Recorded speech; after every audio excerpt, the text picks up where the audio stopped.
Just do want to preface this video by saying I am incredibly nasally because I am as sick as a small hospital. But you know what also makes you sick? If you enjoy this Tottenham Hotspur and Thomas Frank fall off.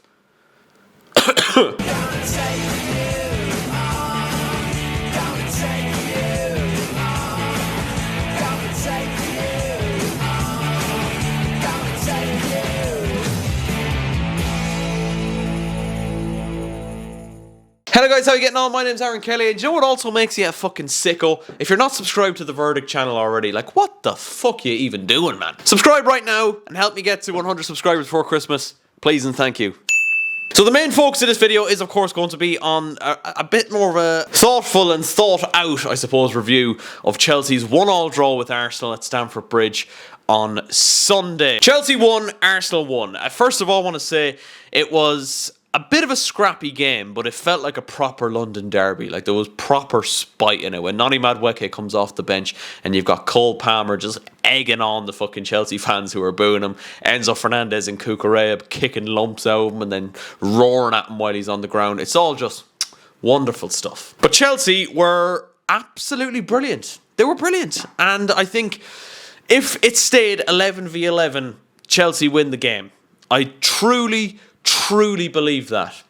But as we know, that's not how it panned out. Moises Caicedo gets himself sent off after, I think it was 38 minutes, with a silly challenge, let's be honest. But he was fired up from the beginning, was Moises Caicedo. And yes, I understand why, and you kind of want that to a degree, especially in a London derby. A top-of-the-table clash, by the way. Chelsea were second going into the weekend. Obviously, City's win over Leeds meant they dropped down to third before the game against Arsenal. But you know, you want to see your players fired up for that. But Caicedo just took it a little bit too far. I think it's fair to say. I think he fucked Timber off over the sideline very early on. He hit Saka a couple of kicks. He hit Eze. And then the straw that broke the camel's back was his tackle on Mikel Merino. And I'd like to be able to sit here as a Chelsea fan and defend him.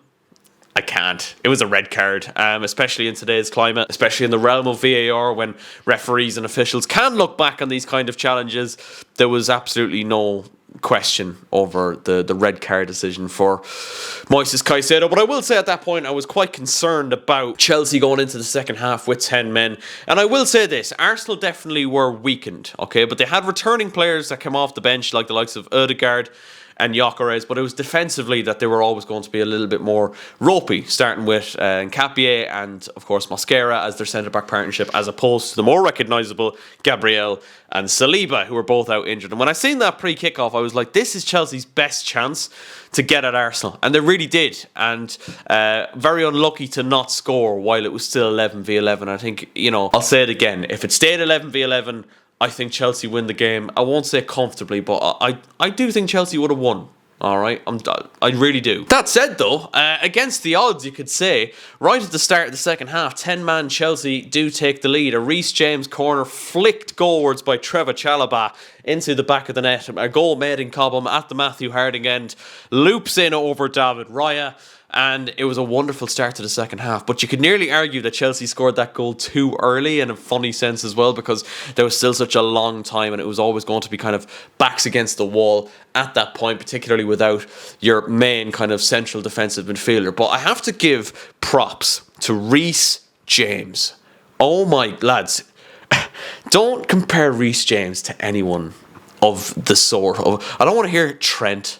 I don't want to hear Jurrien Timbers. I don't want to hear these comparisons anymore, because when Reece is fit, which he has been for the last year, he's unplayable. And he's playing, and if he's in the team consistently, like he has been for the last year or so, he is unplayable. He's incredible. And if you can't admit that, you are unfortunately a little bit delusional. Like the debates and questions pre-kickoff were about Declan Rice versus Moises Caicedo. Reece James, who's a right back, by the way, by trade, played in midfield, and was not only the best midfielder on the park, but in my humble opinion, the best player on the park, bar none. And people often say he's not always the most vocal. Now, he was very vocal to Anthony Taylor a lot of the time yesterday, which I think you need from your captain as well. But he leads by example. He carries himself in the right way, and I couldn't be happier for him to be Chelsea captain. I don't think there's anybody else in that squad who could do the job that he does. So hats off to Reece James.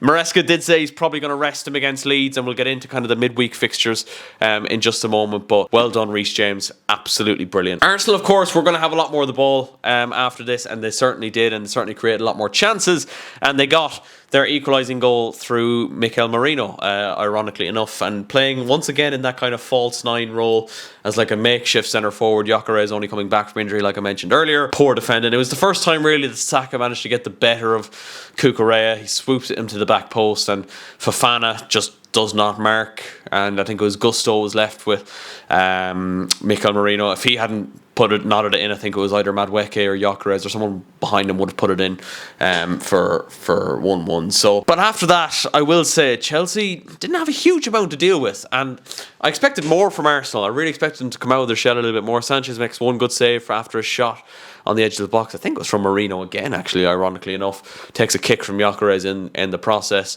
And then late on, Merino header, which he kind of missed. And if he had left it, Gyökeres would have had a certain 92nd minute winner or whatever the fuck it was. But luckily that didn't happen. A draw, probably the fair result in the end. But I do think overall, if it had stayed 11v11, Chelsea win that game. But look, a lot of really good performers. Sanchez has been brilliant recently, and I know I've chatted an awful lot of shit about Robert Sanchez in the past, and a lot of it warranted. To a man, like, there's not really anyone I can fault. Like Fofana, a bit of a lapse in concentration for the goal, but was good apart from that. Chalobah was excellent. Cucurella was okay, not his best game. Obviously let Saka go for the equalising goal. Gusto was good. James, I've had my say. I thought Enzo Fernandez has been brilliant, and he's only going from strength to strength at the minute. Obviously there was always going to be a sacrifice, and that unfortunately had to be Estevão Willian after the Caicedo red card. But then Neto was brilliant, I thought. João Pedro was okay. The gap remains 6 between ourselves and Arsenal. Man City up to second after their win over Leeds. So the gap now is only 5 points, and we're getting into kind of that busy Christmas period, and we will look ahead to the week's fixture. So tonight, obviously City are back in action away to Fulham. Fulham with that win over Tottenham. I mean, Thomas Frank, is he in trouble? Let us know in the comments. It's certainly looking like a lot of Spurs fans that I'm seeing, certainly the most vocal ones online, are very much in favour of him being sacked. But let us know what you think, Spurs fans. They welcome City, of course, who got the win over Leeds, like we said. Bournemouth versus Everton. Everton looking to bounce back from that defeat. Heavy defeat to Newcastle, who host Tottenham at St James's Park. That could be Thomas Frank's last game, especially if they get spanked the way Newcastle spanked Everton at the weekend. Brighton against Villa, both of those sides were victorious at the weekend, of course. Burnley against Palace. Wolves still winless. They are fucking doomed. Against Forest, who were beaten at the weekend by Brighton. Still far from out of the relegation scrap are Nottingham Forest. Arsenal will probably bounce back and beat Brentford, I'd say. Of course, Chelsea and Leeds. Not an easy game, and those are the kind of games I worry about for Chelsea against, you know, those teams that play with a low block. But hopefully Cole Palmer comes back into the starting 11, and maybe Estevão as well. Maybe we'll get to see the two of them together at last. I do think that is probably Chelsea's best chance of breaking down the inevitable Leeds low block. Liverpool back to winning ways, as were Manchester United at the weekend too. Alexander Isak, of course, getting his first Premier League goal for Liverpool. About fucking time, that's all I'll say. West Ham, they were just awful the weekend, never posed any threat, and Lucas Paquetá, try tell me he didn't have a fucking bet on himself to get sent off. But Liverpool against Sunderland, obviously, who continue to get wins. Obviously another win for them at the weekend there over Bournemouth. They had to come from behind to beat Bournemouth as well, 3-2 at the Stadium of Light. And then the last game is Thursday evening when Manchester United host West Ham. Man United with that 2-1 win over Crystal Palace.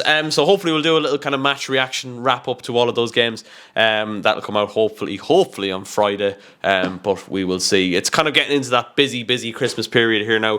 Bit of a dangerous time to be a Chelsea fan, of course. This is often where our season kind of derails and loses all kind of momentum and hope. But hopefully that doesn't happen this time. But a really good week, beating Barcelona, drawing against Arsenal. I'd have taken that if you offered that to me at the start of the week. So let me know your thoughts on all of the games in the comment section down below. If you want to predict the midweek games as well, I'd love to hear your predictions down below in the comments. Leave a like if you did enjoy, subscribe if you are new, and we will catch you next time. Take care and peace.